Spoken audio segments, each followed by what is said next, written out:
Na nossa sequência expositiva do Sermão do Monte, nós estamos analisando as bem-aventuranças e agora nós chegamos no capítulo 5, verso 7. Bem-aventurados os misericordiosos, porque alcançarão misericórdia. Bem-aventurados os misericordiosos, porque alcançarão misericórdia. É importante nós observarmos aqui que nessas bem-aventuranças, desde o verso 3 ao verso 6, as 4 primeiras bem-aventuranças elas se referem ao próximo. Elas têm a ver numa relação na horizontal, de pessoas com pessoas, dos discípulos de Jesus com o seu semelhante. Aqui nessa bem-aventurança, verso 7, nós temos ainda esta relação de ser misericordioso com o próximo, mas acima de tudo da misericórdia de Deus conosco, do que Deus faz em nós, para que possamos então manifestar ao nosso próximo. É importante nós também observarmos que misericórdia aqui não é a causa. Algumas pessoas talvez possam ler o texto e dizer assim: bem, é necessário que eu seja misericordioso para que eu mereça, ou alcance, ou receba. E aí, receber misericórdia está condicionado a ser misericordioso. Essa não é a ideia no texto. O que a Bíblia nos ensina, no seu texto, no seu contexto geral, de Gênesis até Apocalipse, é que ser misericordioso é consequência de ter sido alcançado por misericórdia.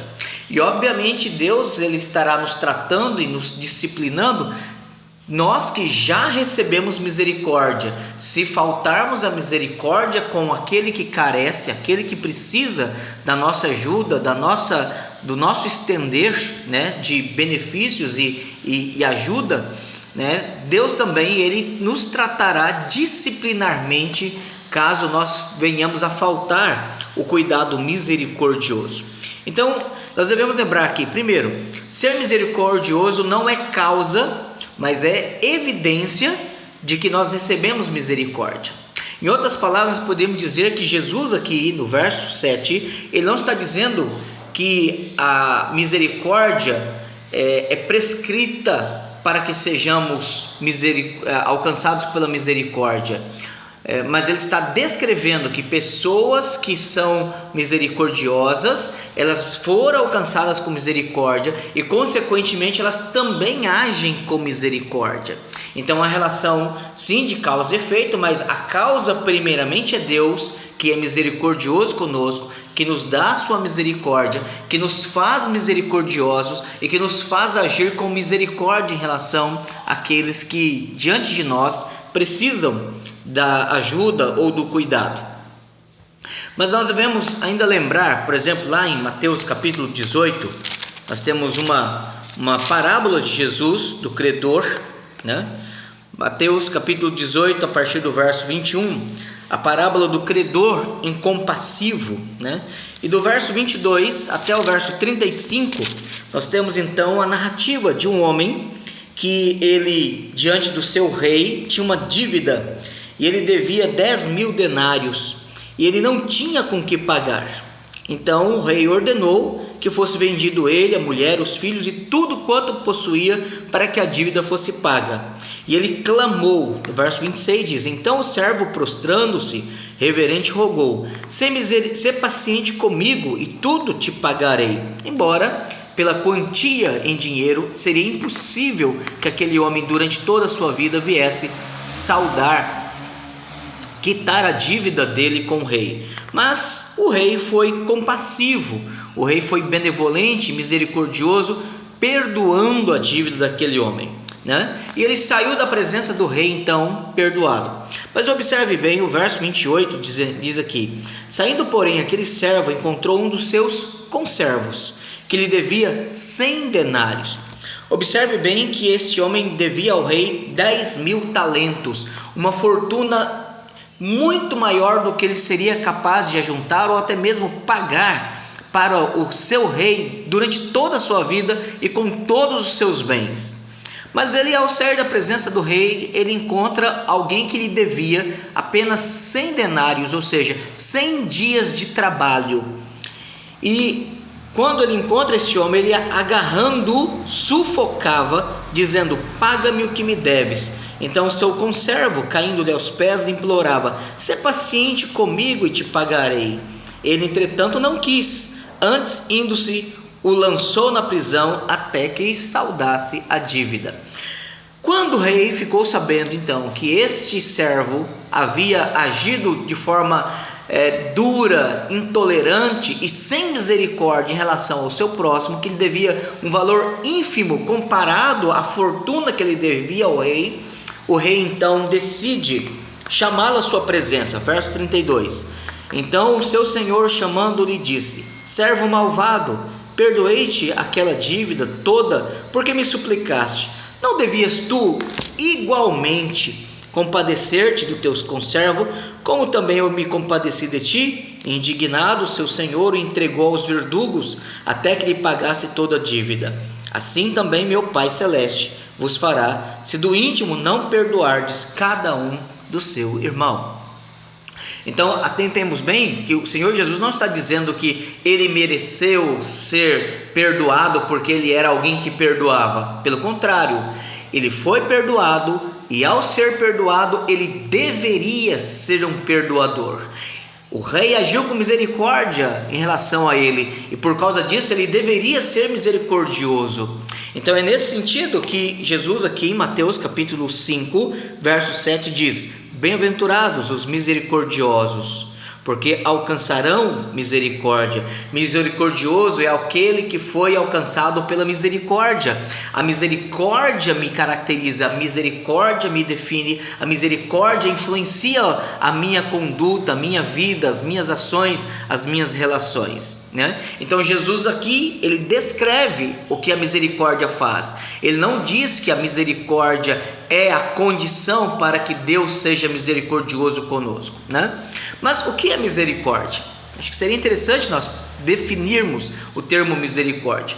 Misericórdia é o atributo de Deus. Primeiramente, é um atributo de Deus. Então, Deus é em si misericordioso. E é interessante nós lembrarmos que esse atributo, misericórdia, ele só é manifesto pós-queda. Antes da queda, nem os anjos, nem Adão, nem a sua esposa conheciam, porque Deus não havia necessidade, nem ambiente, nem o objetivo de manifestar esse atributo, porque a misericórdia pressupõe miséria, misericórdia pressupõe pecado e as consequências que o pecado produz. Então, antes da queda, Deus não revelava misericórdia. A misericórdia é um atributo de Deus revelado após a queda. Mas por causa disso, então, nós podemos entender que misericórdia, além de um atributo divino, ele também é um modo de ação de Deus, né? Nós poderíamos, então, como modo de ação, definir a misericórdia de Deus como sendo o modo como ele atenua ou elimina as consequências do pecado. Alguém certa vez, tentando fazer uma definição e comparativa, né, entre graça e misericórdia. Graça é aquilo que Deus nos dá, nós não merecemos. Misericórdia é aquilo que Deus não nos dá e nós merecemos, né? Então, graça é a salvação, são as bênçãos, são as alegrias, são as abundâncias, a prosperidade, as coisas boas. Nós não merecemos, mas Deus nos dá. Misericórdia são as consequências do nosso pecado, são a destruição, a miséria, a dor, o sofrimento, a vergonha, o peso da culpa. Mas por vezes, e muitas vezes, Deus não nos dá a consequência do nosso pecado. Deus não coloca sobre nós a destruição do nosso pecado. Deus não nos atribui a culpa condenatória do nosso pecado. E isto é misericórdia. Então nós devemos lembrar que misericórdia é um atributo de Deus, faz parte da sua essência divina, mas a misericórdia como modo de ação se refere a Deus atenuando, amenizando, aliviando o peso, a consequência do pecado, ou até mesmo Deus eliminando, né? Tirando e não nos entregando as consequências do nosso pecado ou do pecado de uma outra pessoa. O Salmo 136 é um salmo que ele repetidamente nos lembra, é um salmo histórico. Se você observar na transição de um versículo para outro, a frase, porque a sua misericórdia dura para sempre. Nesse processo de a sua misericórdia dura para sempre, você tem então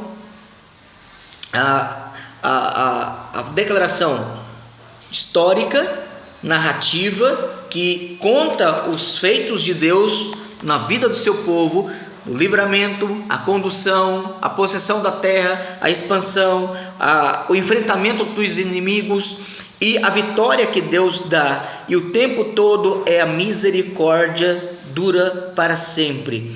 Eles não são destruídos por causa da misericórdia, eles ganham por causa da misericórdia. E quando nós lembramos toda a história de Israel e tudo que nas entrelinhas e nos entre momentos aconteceram, nós temos vários pecados, várias vergonhas, vários escândalos, vários problemas, mas Deus conduziu o seu plano, Deus fez com que todas as coisas acontecessem, porque a sua misericórdia dura para sempre.